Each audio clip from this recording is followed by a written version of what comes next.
Okay students, today we will take up this exponential and logarithmic functions, and these are important functions.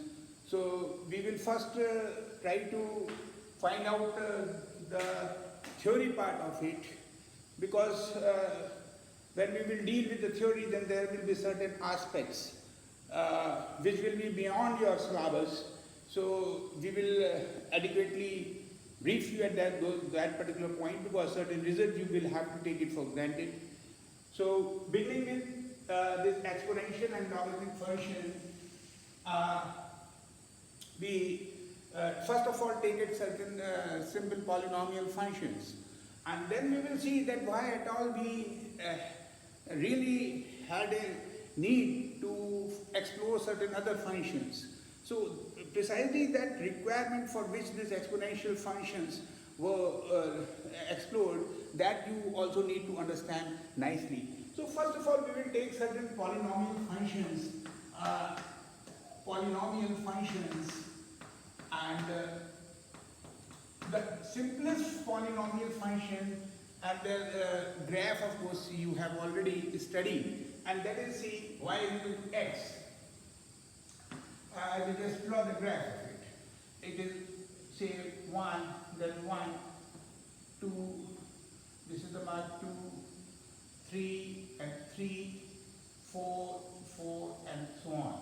So 1, it will be here, 2, here, it will be 3, again see, if the distance is, then of course see, we will land in trouble. So 2, 3, 3, 3, 3 is like this point. So if your line will be like this thing something. Okay, this is the graph corresponding to line y is equal to x. Y is equal to x. Please see, it will be making 45 degrees, and the beauty of this this thing is that at any point on this line, the x coordinate and y coordinate, they will be equal. Then see, so this is the graph, first polynomial y is equal to x. Now let us take y is equal to x square. In x square, see what we will find here. We will first draw it on the positive side only. So at 0 it will be 0, 0, it will always pass through origin. At 1 it will be 1, so it will pass through 1. Then at 2 the value will be 4 almost. So 2, 1, 2, 3, 4, it will be somewhere here. And at 3, see, it will be almost at 9 distance. It will be somewhere here. So that part we will leave it right now. So what we will do, we will draw this graph like this. It is like 1, and then see, it will go like this, and this, and this. And see, you know, it is parabola here. Similar will be the graph here on the minus x side, but we are not going to do that. What essentially what we will show you is something else on which we had to right now lay stress. So then let me take y equal to x cube. See, this is an important point.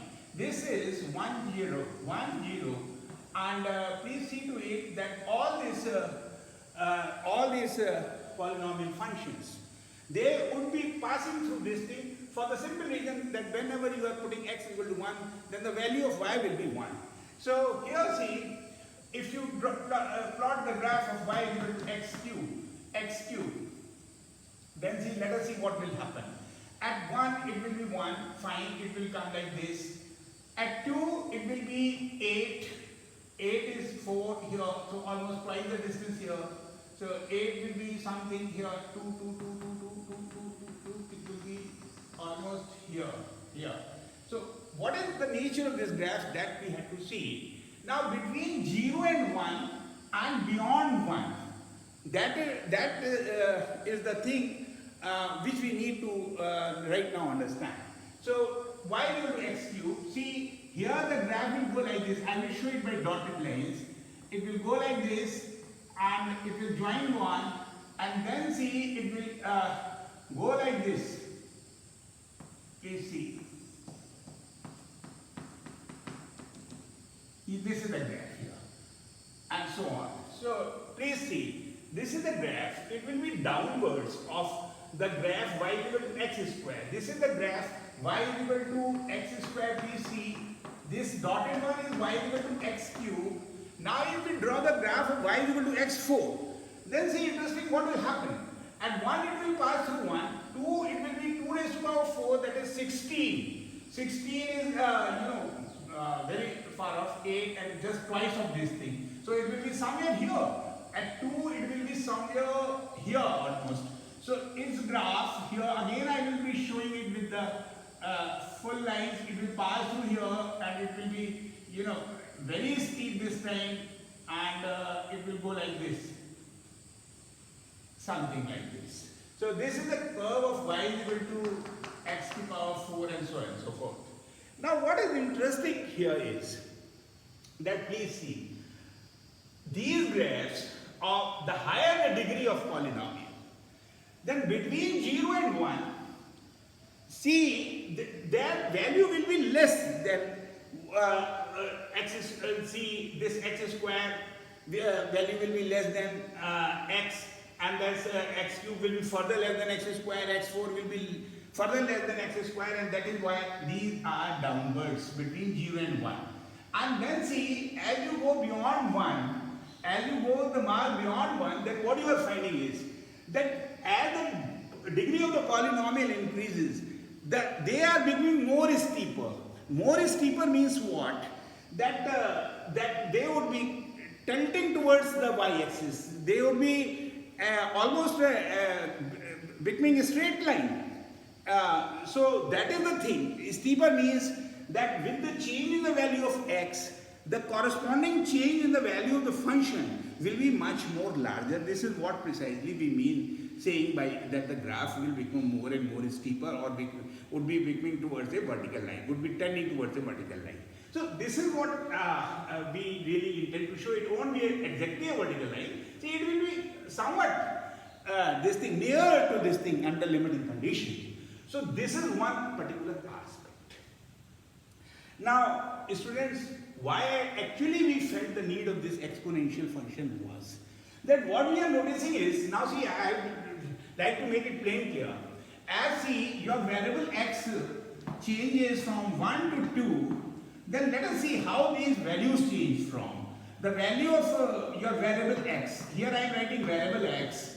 So your function x, function y is equal to x, you know how it changes? It changes from 1 to where? From 1 to 2. 1 to 2. See, this is what we. Then function y is equal to x square, how it changes? It changes from 1 to 4. Please see, at 2 the value will be 4. So like this. And then function y is equal to x cube. How it will change from 1 this thing, as you go, your variable changes from 1 to 2. So y is 1, 2 it will be 8. If it is y is equal to x to the power 4, then it will change from 1 to 16. So see, if you write down their respective functional value, then also what you are noticing is that see, incremental change in the value of independent variable, that is x is how much? Only 1. 2 minus 1. And then the corresponding value in the function, what is that corresponding change? Because see, in derivative dy by dx, what we do, we find limiting changes, but here we are not interested in changing. What we are simply finding the rate of change of value of function with respect to variable, that is unit change. So we are not interested in derivative, so unit change, because see, I have already told you that when we are calculating the derivative, then see, it gives you the rate of change of function with respect to variable when the change in the variable is tending towards 0. Whereas in average this rate, you just take the change in value of function and the change in the and divide it by the change in the value of the independent variable. So here see, we are not taking derivative. We are not taking derivative. What we are taking is rate of change in the value of function with respect to independent variable. And what is the change in the independent variable? 2 minus 1, that is 1 unit. So please see here, how your functions are changing. Here it is changing 2 minus 1, 2. Here it is changing 4. Here it is changing 8. Here it is changing 16. So this is another way of telling the same thing, that the graph change in the value of the function is becoming more and more steeper, that is more dominant as in the polynomial. So what the result we are concluding is that as n increases, as n is a positive integer and its value increases, then what we are noticing is that the graph of the function becomes more and more steeper. That is, for a given fixed change in the value of independent variable, the higher the degree of n, the greater will be the change in the value of the function. So this is one aspect regarding the polynomial function which you had to understand. So with this understanding in mind, let us see that why at all we actually felt the need for finding these exponential functions. Okay. Now there was a question in the mind of people, and especially the mathematicians, that yes, will there exist do there exist any function which changes more faster than these polynomial functions? So this was the problem to which the mathematicians were looking for an answer, and fortunately, yes, they did find a function which was better now known as exponential function. And what is the beauty of this exponential function is that this exponential function here will be changing at a more rapid rate than given any n x raised to power, given any polynomial function x raised to power n, irrespective of your degree of n. Now, and what is this exponential function? Let us now come to this thing. So, exponential function is like this thing. B is, suppose I take a number 10 and I take 10 raised to power x. Now this function I will be denoting by f and x. F and x is x raised to power n, and this is my function fx. Suppose 10 raised to power x. Now what I will show to you people is that this function 10 raised to power x, for higher values of x, will change much faster than this function irrespective of the power of n. Now exact proof. Now I tell you that exact proof of this particular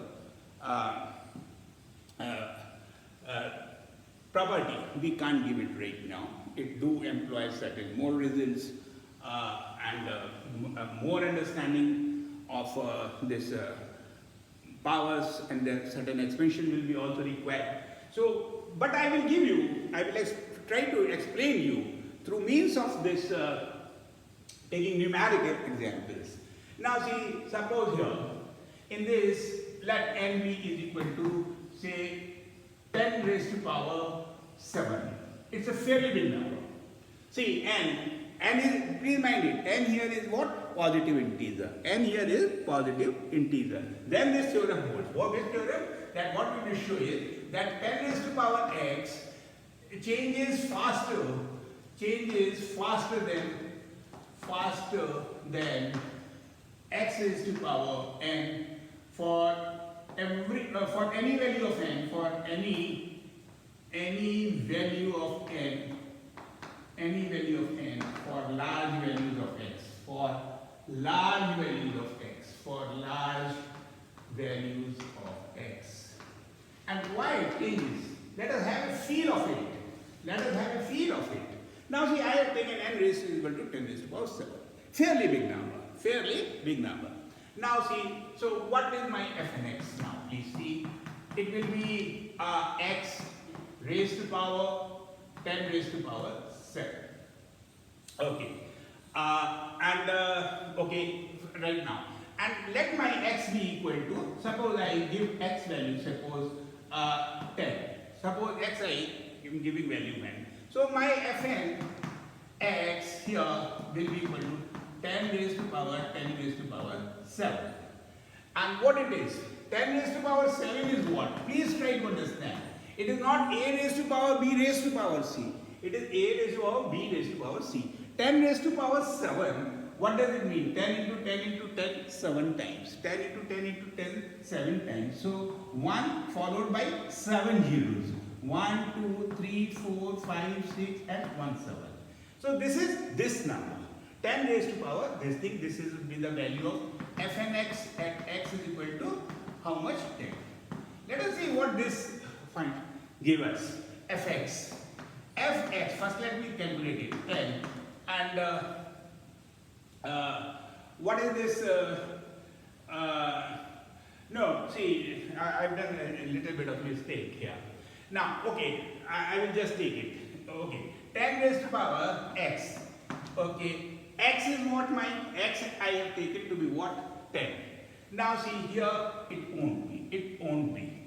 It won't be. 10 raised to power 10. 10 into 10, how many times? It is 1 and then 10 zeros. Here, 10 raised to power how many? So many zeros, 7 zeros. 10 raised to power this thing. So how many zeros effectively will have? 10 raised to power 10 into 10, how many times? 10 raised to power 7 times. So how 10 raised to power? Yes, it is 10 raised to power 7 times. So 7 zeros. So this factory value will be what? 10 into 10 into 10 into 10, so many times. So how many zeros here?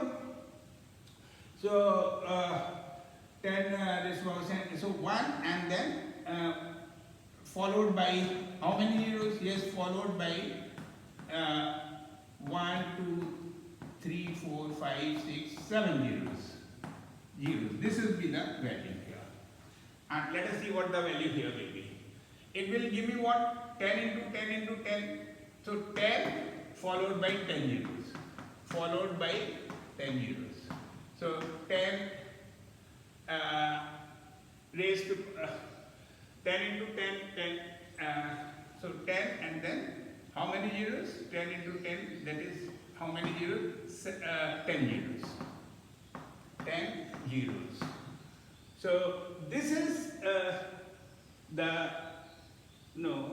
somewhere we have done it wrong. 10 raised to power 7. 10 raised to power 7 will give me 1, of course, 10 raised to power so many zeros. So 1 followed by 10 zeros and 1 followed by 10 zeros. Yes, that's the correct answer. Now here see, you are seeing that when x was equal to how much? 10. Then see, here fx was certainly less than fnx. Here fx was less than fnx. But as I said, that this result is true for large values of x. For large values of x, here n you have taken fairly big number. But now see, here this number x you have taken to be 10, which is, of course is not a large number. Now I will show you that what large number we should take, so that see this this fx function becomes greater than fnx. So let us this is important thing which we need to do here. So now same analysis I will be doing. I will be taking the same value of this n, and of course I will take no issues. But here I will change my x. Let x be equal to say 10 raised to power 20. 10 raised to power 20. And then let us see what the thing. Because now x is a fairly large number. Now please see what it will be. I am again writing it. Please see. Now please see. It is not 10 now. It is something else. It is 10 raised to power 20. Okay. Now 10 raised to power 20. A raised to power b raised to power a raised to power b, and this power raised to power 10 raised to power 7. So let us see what it is. It will multiply with this thing. A raised to power b raised to power c. So 10, 20, 10, 20, how many times? 10 raised to power 7 times. So please see how many it will give me. It will give me 10 raised to power 20. First let me write it. And into 10 raised to power 20, how many times? 10 raised to power 7 times. 10 raised to power 7 times. Okay. So effectively what it will be? It will be 10 raised to power 20, this number. Or better see, we can 20 to 10 raised to power 7, we can do it. Okay. A raised to power B and then 10 raised to power 7, we have to write like this only. So this will be effectively A raised to power B raised to power C. So 10 into 20 into 10 raised to power 7. It is like this. Okay. So 10 into 20 into 10 raised to power 7. This would be the number. Okay. Let us see what our this fx is. Fx is, now x is how much? X we have taken 10 raised to power 20. Okay. 10 raised to power 20. Fine. And what is our this thing? N was 10 raised to power 7. 10 raised to power 7. See, we add somewhere. It is x raised to power n. X raised to power n, and then x raised to power n is 10 raised to power 7. Okay. And x is 20. So 20 raised to power this much. So it will be 7. Okay. Let me. It is okay. I will take it more simpler example. Just wait. Please see. I am taking fn x is equal to x to the power n, and my fx is 10 raised to power x. Okay. Now this time let n be is equal to say some number, say 7, and let x be equal to 10 raised to power 4. 10 raised to power 4. So my f and x will be what? Please see. It will be x is 7 and no, x is 10 raised to power 4 and n is 7. Okay. So this is this thing. Okay. This is my f and x. F and x, no, sorry, x raised to power n.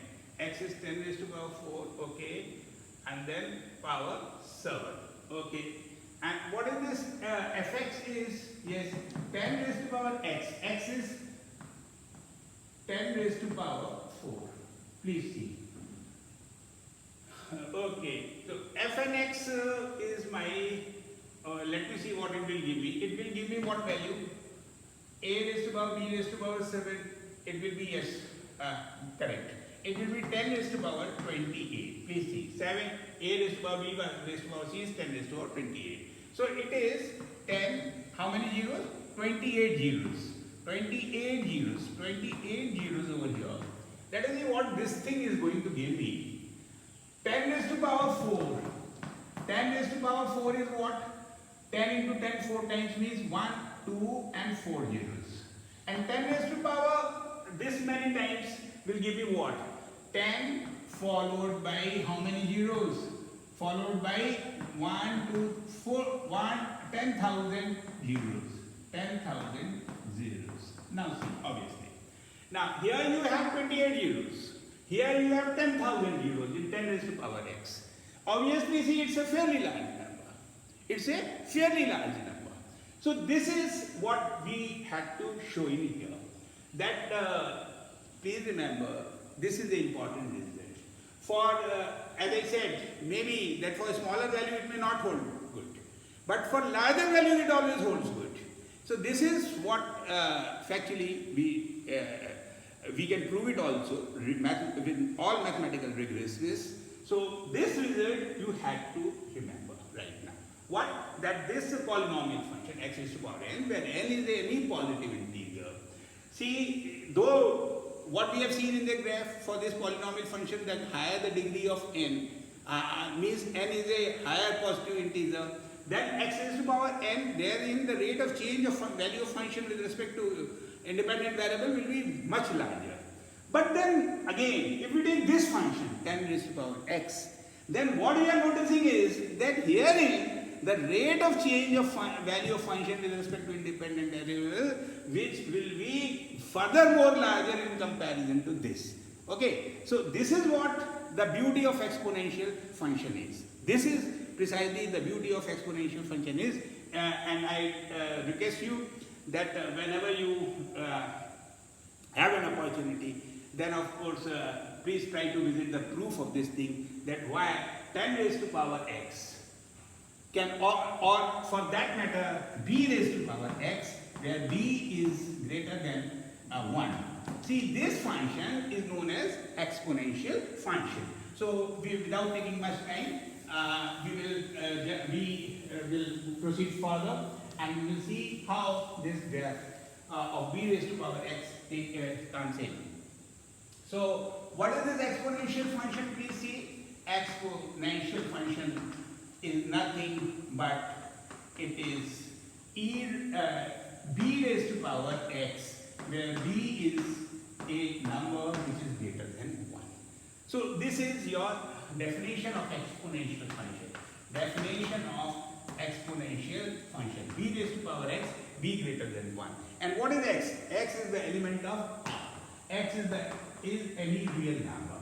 So we will just see that what is the graph of this thing. And this graph again will be very interesting thing. You have earlier seen that, so one thing is there, that when x is 0, the b raised to power 0, 1, so this graph will always pass through 0 and 1. This is one important fact. Now see, we are trying to draw the graph of b raised to power x. So when x is 0, then what it would be? It will be b raised to power 0, and you know a number raised to power 0 is always 1. So they, irrespective of the value of b raised to power 0 will always pass through the point 0, 1. So this is one characteristic of this graph, or your exponential graph. Now let us see what it happens. Now we will see, first let us take the value b is equal to 10. b is equal to say 10. So at 1, here I am plotting here, this is 1, this is 2, and so on so forth. This is 3, this is 1. Okay, 2 should be here, and 3 should be here. Okay, then here see 10 raised to power 1. At 1, what will be the value? 10. Fairly large value. So 10 is, this is 1, so 10 times of this thing, it will come somewhere here. So 2, it will be how much? 10 raised to power 200. So at 200, much larger point. Okay, and then here see what the thing will be. 10 raised to power minus 1 is how much? 1 upon 10. 1 upon 10 is the 10th part. So at minus 1, it will be how much? Suppose b has been given value 10. 10 raised to power minus 1 is how much? 1 by 10. So 1 by 10 means what? 0.1 here. 0.1 here. So point is that this graph will go something like this. At 1 it is 10. This graph will go like this. Where the more you go like this thing, at 1 it will be like here, and then at 0 it will be like here, and then it will be going like this. So this is the graph here of this thing. I see, make it a bit differently because I will be plotting some other graph also, and it will be like this thing. Means it will be quickly coming closer to this thing, 0. This. The more you go on the left side, the values will further come towards 0. Means for negative values, the graph of 10 raised to power, this thing, 10 raised to power x, what it will be, it will be. So this is the graph of 10 raised to power x, exponential function 10 raised to power x. Let us see what would be the graph of 2. What would be the graph of 2 raised to power x? Again see, it will come here. At 0, at 2 power minus 1, how it will be? 1 upon 2, that is 0.5. So 0, 1, it will be somewhere here. So here it will be coming almost, here 1 is like this. So here this. And at 1, where it will go? It will go to 2. So it will be something here. Okay. So here see, it will lie on the upper side. Please see, 2 here at 1, I am marking it. And it will be falling above this thing, go like this, this thing, and then it will go like this. At 2, at 4, then it will be 4 here, 1, 2, 3, 4, and So if the graph will go like this thing. This is the graph of 2 raised to power x. Now see, here what essentially we are finding is that there is a number e, which whose value you have seen it lies between 2 and 3. This is an interesting number. And its expansion, see, if you look in its infinite expansion, it is 1 plus 1 upon factorial 1 plus 1 upon factorial 2 plus 1 upon factorial 3 plus this. Now the question is that how you know, how you have come to know that this is the expansion of E. So here see, I would like to make it plain clear that yes, that this expansion here, in fact, E is defined like this thing, limit n tends to infinity 1 plus 1 upon 1 by n raised to power n. See, if you open it by binomial theorem, and when n is tending towards infinity, then what you will find that E will produce you this particular series. So this is the calculus of the infinite algebra. And while tackling this infinite algebra, of course, is the normal laws of addition and this multiplication, they don't hold good. Because from infinity, if you subtract some finite number, still it remains infinity. So what the problem which we will be encountering later on in this infinite algebra will be, when we take the limits, then of course we had to see that how things work on them.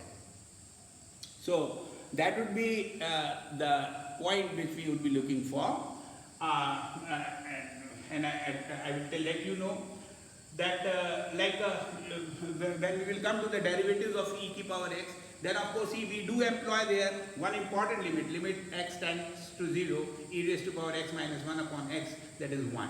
Like for logarithmic series, we will be doing it, so we will come to all these things therein. So my simple point here regarding b raised to power x function is that, see, one thing is that 0, 1 will always be a point here. Second important feature regarding b raised to power x is that, see, it will always be greater than 0. It will never be negative number. It will never be negative number. Why? That, see, you had to understand it. It will not be a negative number for the simple reason because b is greater than 1. Okay, and see, b raised to power, if you are assigning any negative value, suppose minus 50.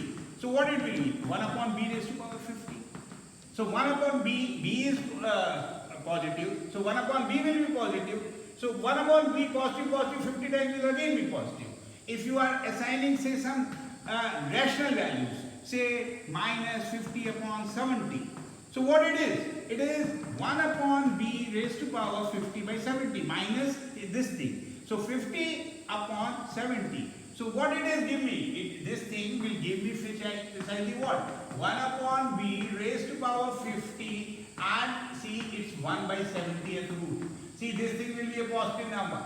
And 1 by 70 means what? You are taking the 70th root. And which root you are taking? The principal nth root. I told you that for a positive number a, if you are taking a raised to power 1 by n, you get n values. Among these n values, certainly there will exist a positive value which you call it by principal nth root, and that is what is required here. So my simple point was to make you understand and feel that why b raised to power x is always greater than 0. You have already seen it in the graph as well.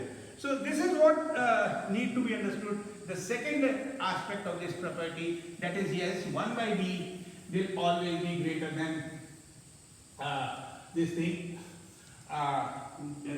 0. So this is another important result which we have to see. And then the third result, let us see what it is. See, as the value of b increases, then see, on the left side of 1, the value will become larger. 10 you will take 100. See, it will remain on this, below this thing, like 10 raised to power this thing you have taken. Now suppose I take 100. So 100 will be what? 100 will be something like this thing, it will like up on this side, but here it will come. Because 100 raised to power 0 will be what? Again 1. So it will definitely cross through this point, and then what it will be, see, this thing will become further steeper. So this is the graph of 100 raised to power x. This is 10 raised to power x. This is 2 raised to power x. The graph of e raised to power x will be in this between 2 and 3. And 3 raised to power x will be something like this thing, isn't it? It will be crossing through, it will be above this 2 raised to power x. So this is another feature which you have to understand regarding the b raised to power x function. Okay, so first property is it will pass through 0, 1. Second property which we have read is that it is always positive number. Then third property which we have read is regarding the nature of the graph, means the higher this value, the higher the value of b on the left side, it will be upper, and here it will be on the left side of this thing, and here they will be downwards and like this one. So this is how we have taken the graph of this thing. Now we will any other property. See, 5 properties have been quoted given in your book. I need not to reiterate it. I think I have finished all of them. And then see one thing. Yes, exponential function is always increasing. As you go from left to right, it is an increasing function. This is another property which you need to see is. And I already told you, for large negative value, this exponential function will be going towards 0 under limiting condition. So these are the 5 this thing, and domain of exponential function is the entire real line. No issues. Now with this understanding, so what we have defined, that this thing, our exponential function, and all these things we have defined now. Now comes now we will take up the logarithmic function. Now please see. Now before I take up, okay, let me first define this logarithmic function. Now the question is, now next what the thing is that does the inverse of this exponential function exist? Answer is yes. Answer is yes. And so now we would be basically looking for inverse of exponential functions. Exponential functions. Okay. This is our now problem. And this inverse of exponential function is nothing but your logarithmic function. This is what we will show it to you. Okay, so now see, b raised to power, suppose x is m. If b raised to power x is m, then we say that log of m on base b is x. On base b is x. On base b is x. This is how we are defining our logarithmic function. For in an easy manner, if 2 raised to power q is 8, then what we will say? Log of 8 on base 2 is how much? 3.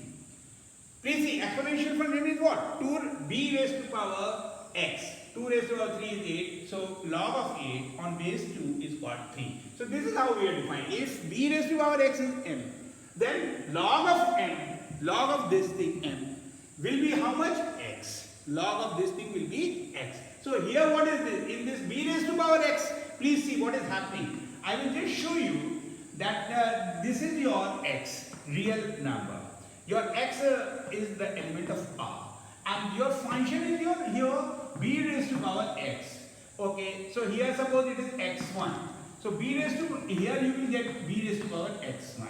Okay, and then what it is? Now this is a r plus. Please see, you have already seen that b raised to power x always gives you a positive value. So here see, the codomain or range set of your exponential function is what? Positive number. Okay, so this b raised to power x1 is what? A positive number. Now I am defining another thing, logarithmic function. I am taking log of b raised to power x1. Log of b raised to power x1 is what? Please see, b raised to power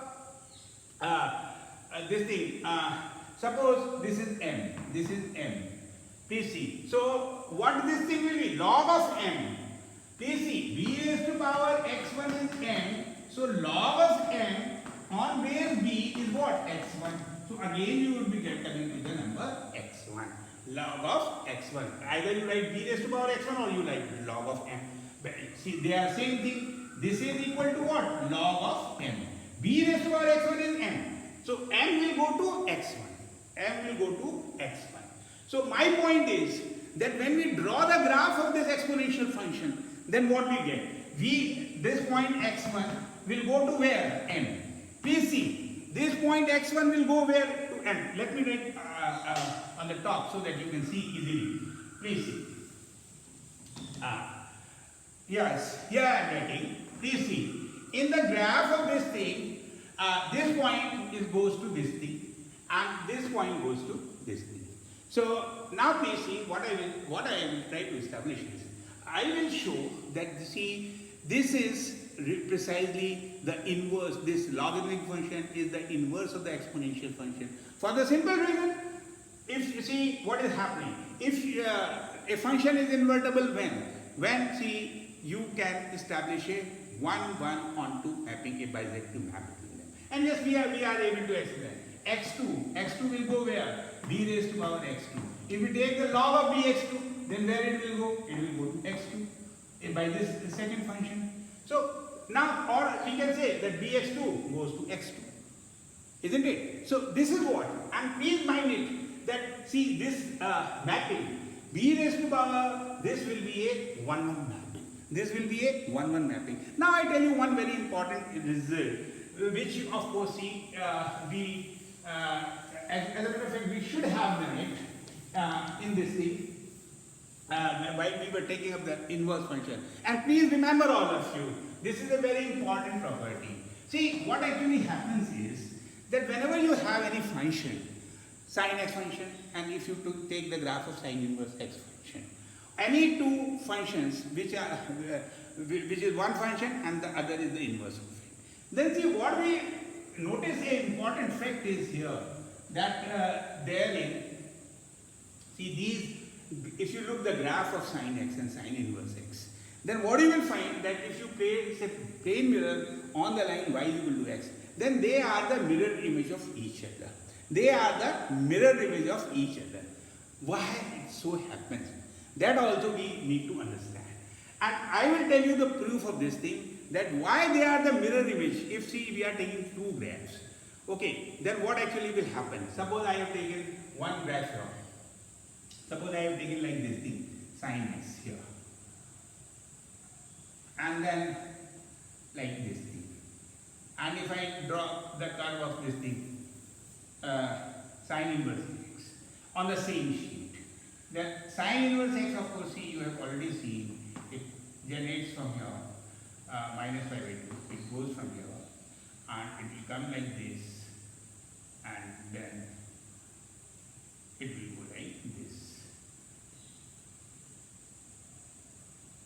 Point being, they are, if you like this thing, like here if it is there is some point AB, then let us find that point BA will lie on this thing. If AB is a point of sin x, then BA will definitely be a point on your inverse function. And why it is so, that aspect we need to understand it.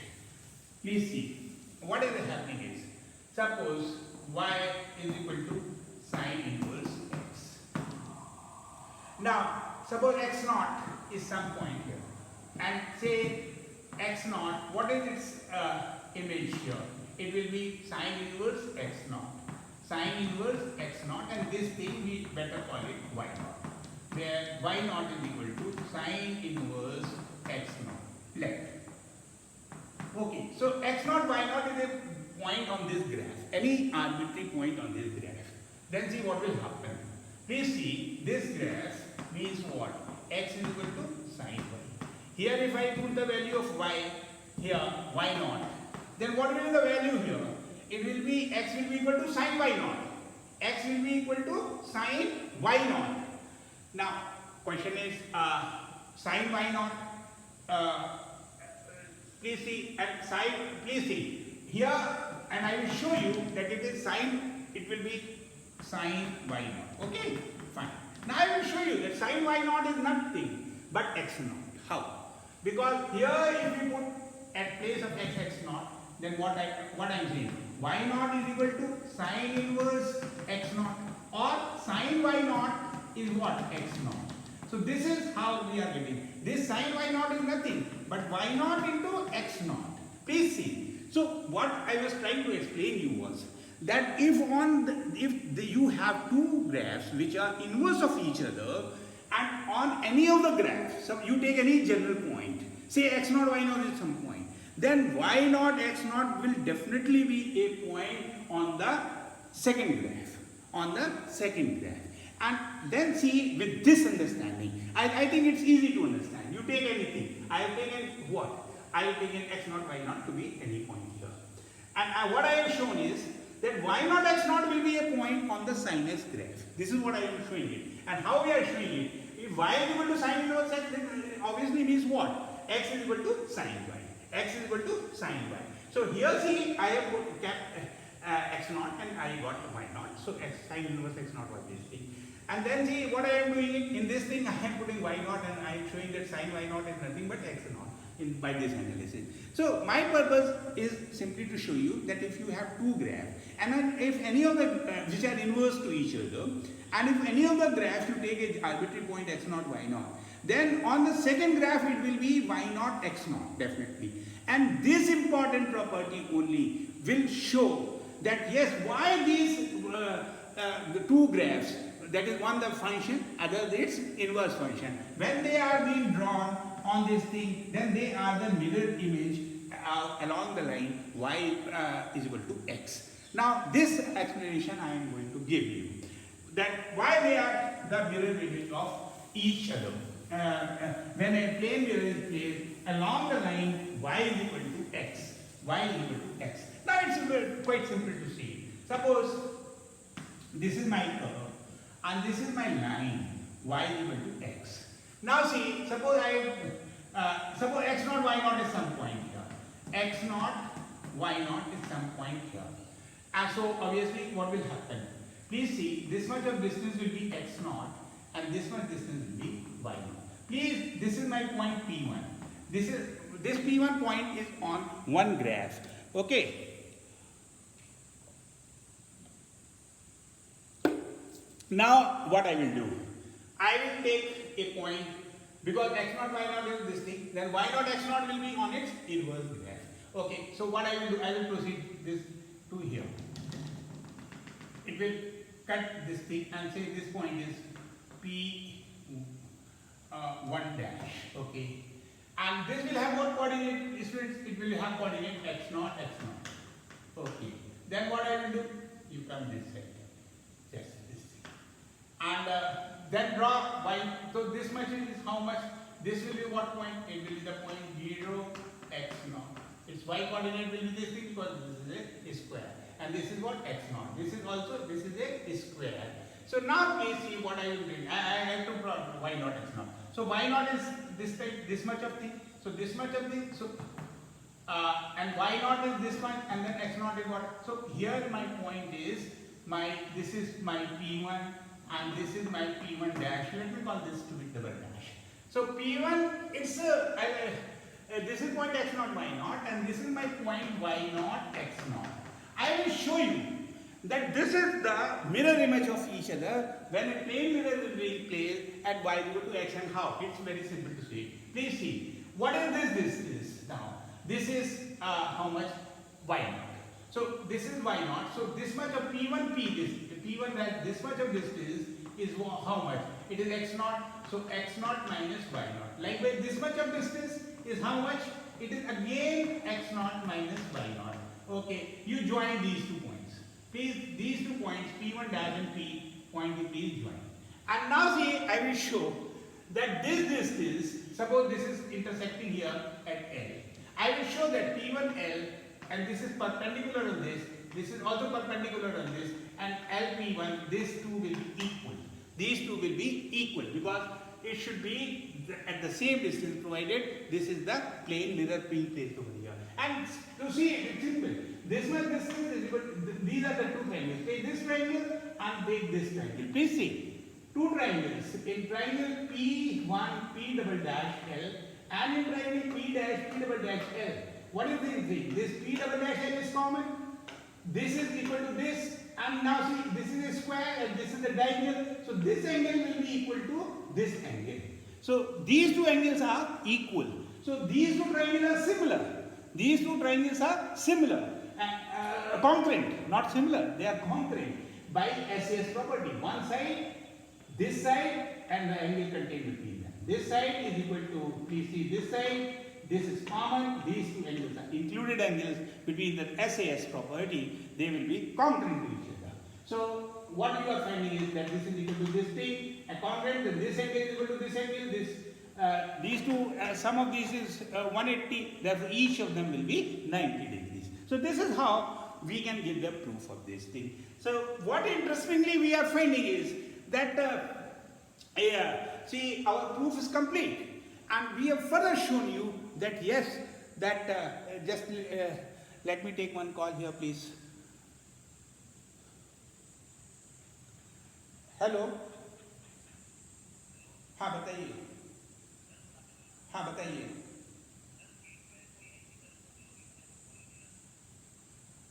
अच्छा ठीक है, मैं बोलता हूँ। Sir मेरी class चल रही है एक्चुअली में, मैं आप थोड़ा सा उधर पीछे वाले आगे के गेट पे थोड़ा सा खटखटा दीजिए, वहां पर बोलेगा। मैं अभी इधर भी कह दे रहा हूँ, वो खोल देगा आपको।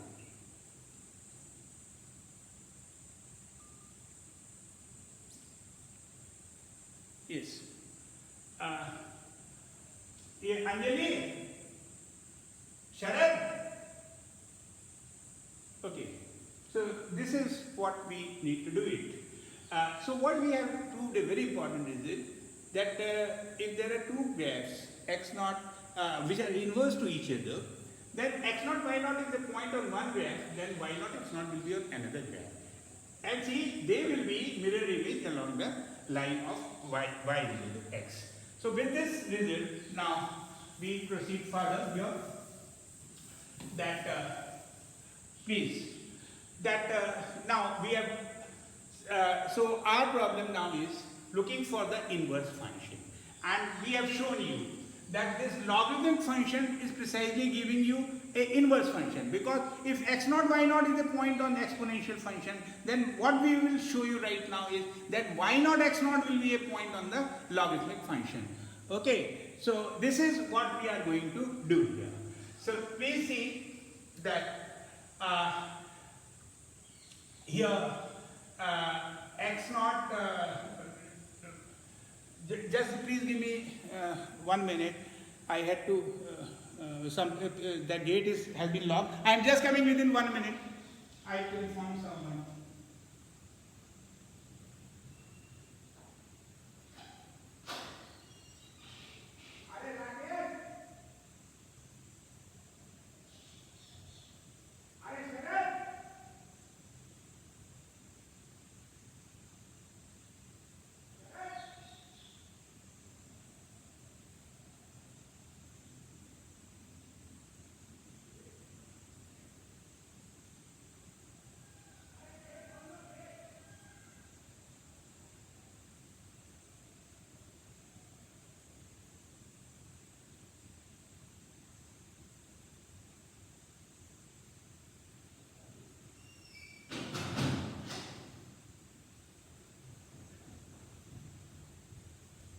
Yes, sorry for interruption, students.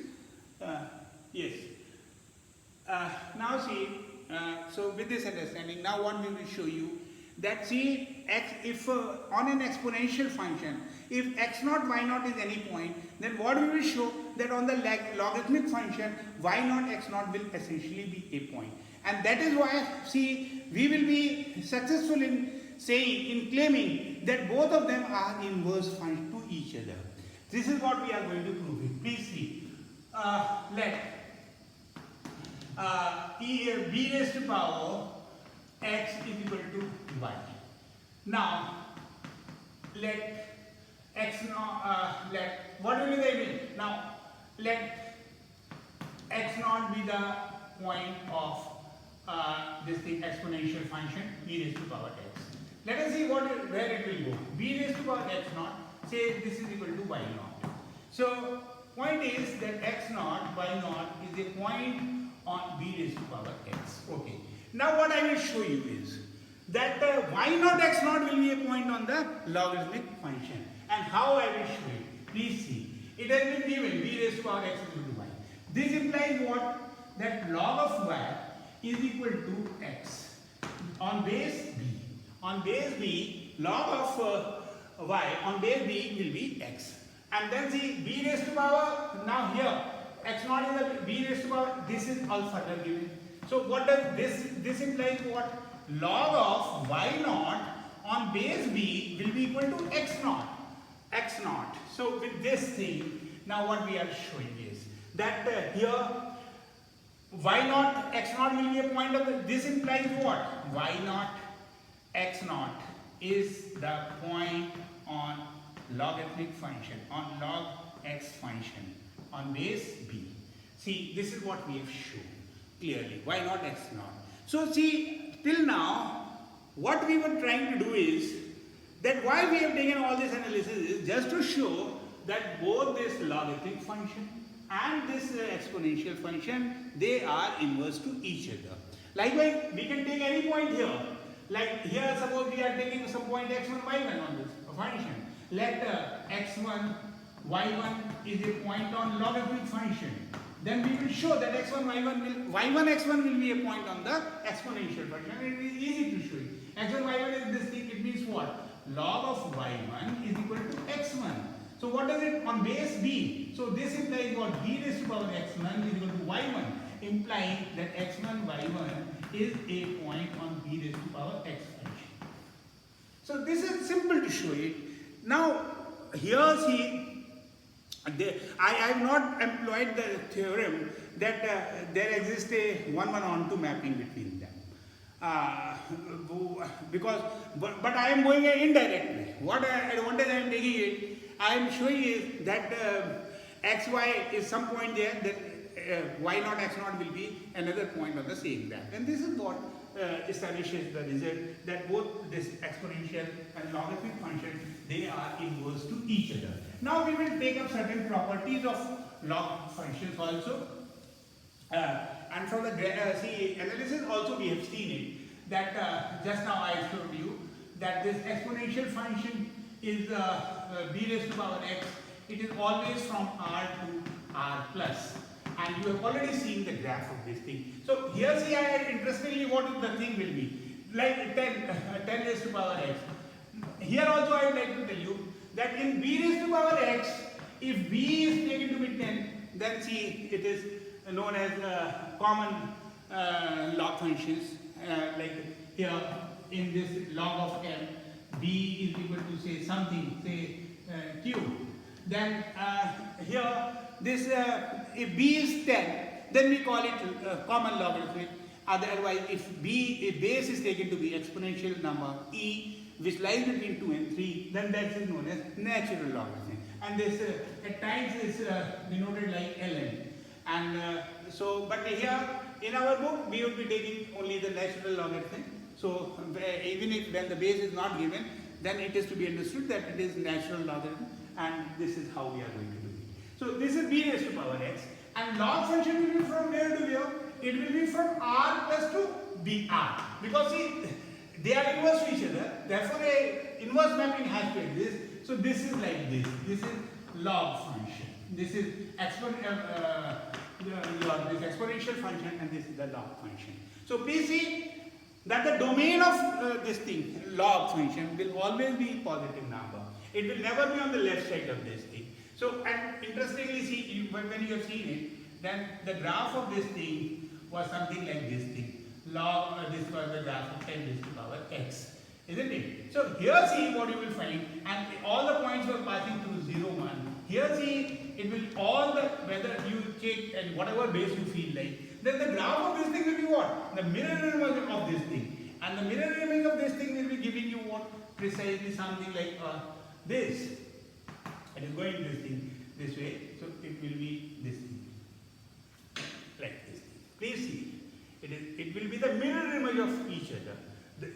This thing, this much of distance, isn't it? Like this thing. So this is the graph of this thing. You have already seen, so you can draw the graph of this thing. Or else what you can do, you can just plot certain point. X is 1. So what when x is 0, then it is 10. When x is 0, then how much it is? In the log function, please see. Log function, it is log x on base 10. Yes, when x is 0, then it will be 1. For the simple reason, log of 10 raised to power 1 is what? 0 is what? 1. So log of 1 on base 10 is 0. 10 raised to power 1 is 10. So log of 10 on base 10 is what? 1. So these are the things here. When you are at this thing, it is 1. And when this thing you are taking 10, then it will be somewhere between 1, and then suppose you are taking 10 here, then this number will be almost 1. This is 0, 1 here, and this is 10, 0. So this is how you are doing, and then this will be going toward infinity. So this is all what you can do about it. So the point is that log graph would be always on the right side of this thing. It will never be negative, one thing.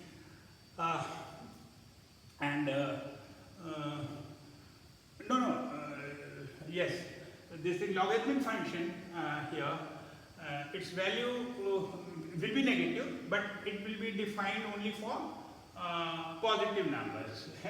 This is one thing which you have to bear in mind. It is not like that m here can be negative, and that is the reason that it is only on the right side. Please see, it can take negative values, because when between 0 and 1, it will be taking the negative values. So this is all what, and we will now quickly take up three properties of this thing, logarithmic functions, which will play important role, and then we will take the derivative of this thing.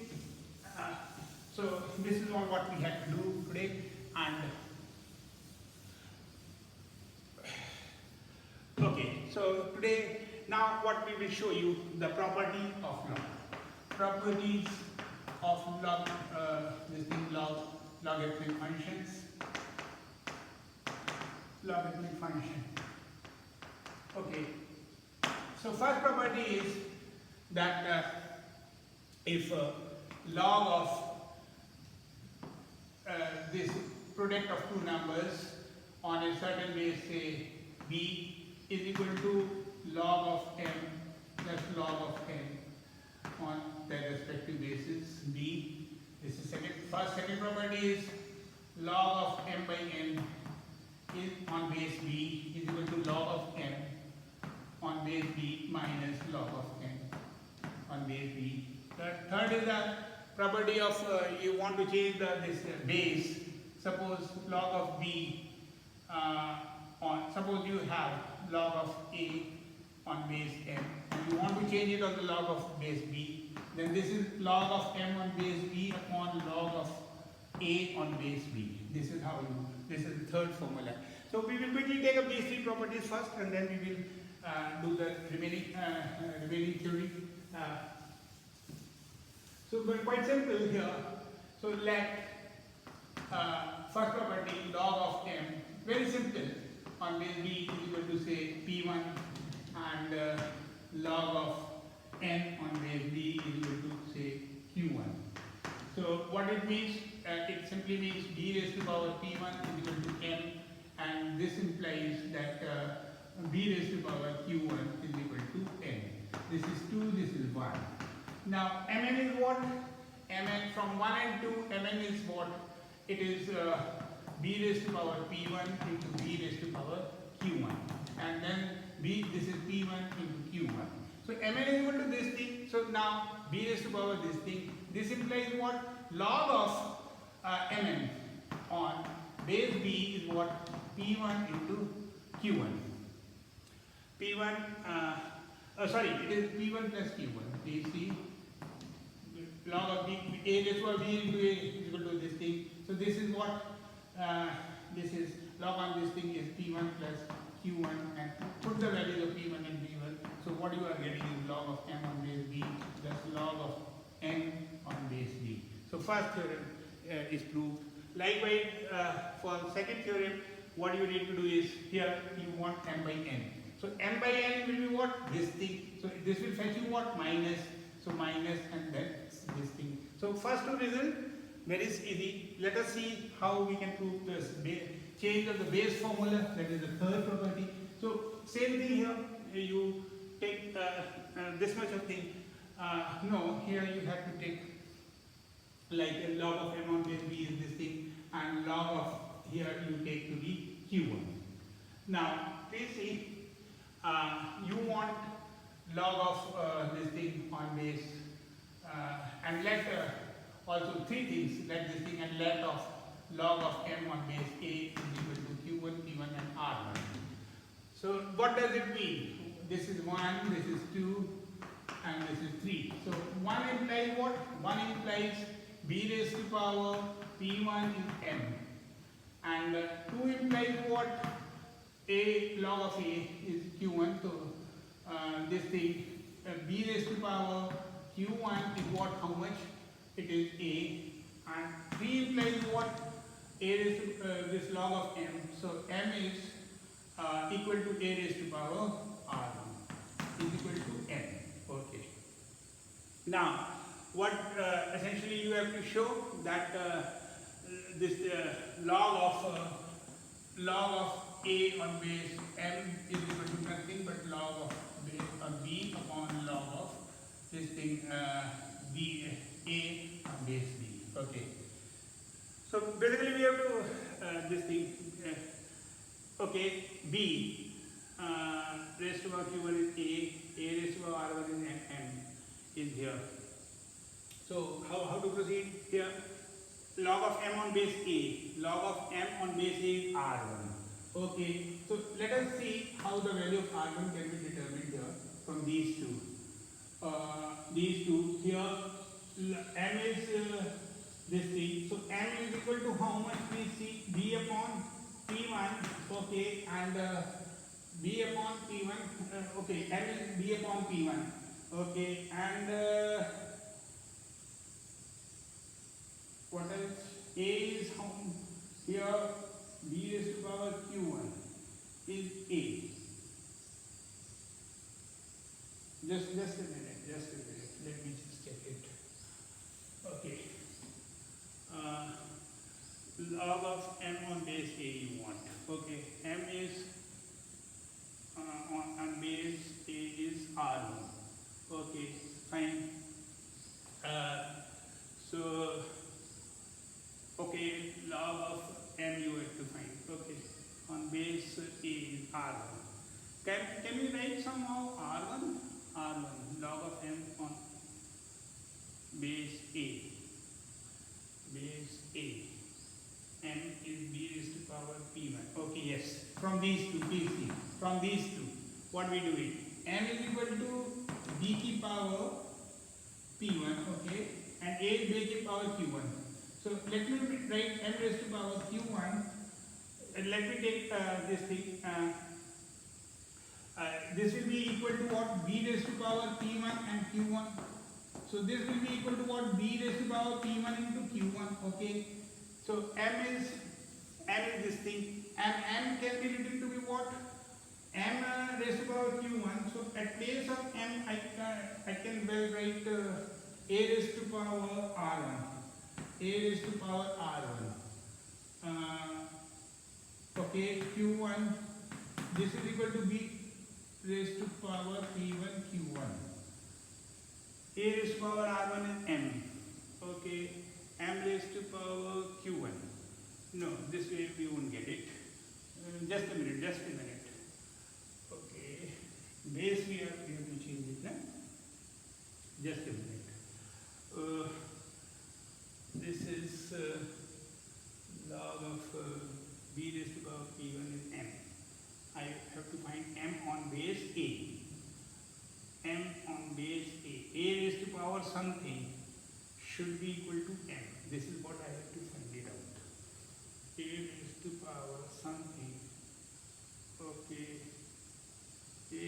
to power, okay, A is equal to B raised to power Q1, okay, and A raised to, let me take A raised to power R1 is will be equal to what? Yes, Q1 raised to power R1, simple.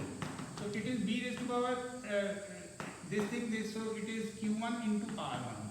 A raised to power B raised to power C is this thing, now done. A raised to power R1 is this thing, simple. So what it is? A raised to power R1 is what? M. Fine. So that, so M is equal to what? B raised to power Q1 into R1. So log of M on base B is what? Q1 into R1. Q1 into R1. See, students are finding difficult to see. I will write it on the top here. Please see here. Yes. What I have got is that A raised to power R1 is equal to what? B raised to power Q1 raised to power R1. And this is nothing but B raised to power Q1 into R1. So A raised to power R1 is this thing. So this implies what? That log of A raised to power R1 is M. Please see, A raised to power R1 is M here. Third. So M is equal to what? B raised to power Q1 R1. So log of M is equal to how much on base B? It is Q1 into R1. And what is this Q1? You can always put the value of Q1 there. It is log of how much? A on base B. A on base B into R. R is what R1 is here given this thing. Log of M on base A. On log of M on base A.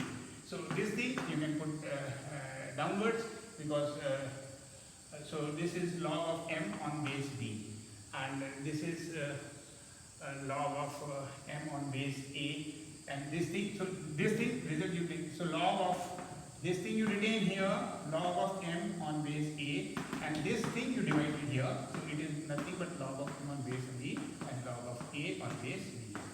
So this is how you can get it. Simple. So we stop it here, and we will do in our next lecture the further thing. Thank you.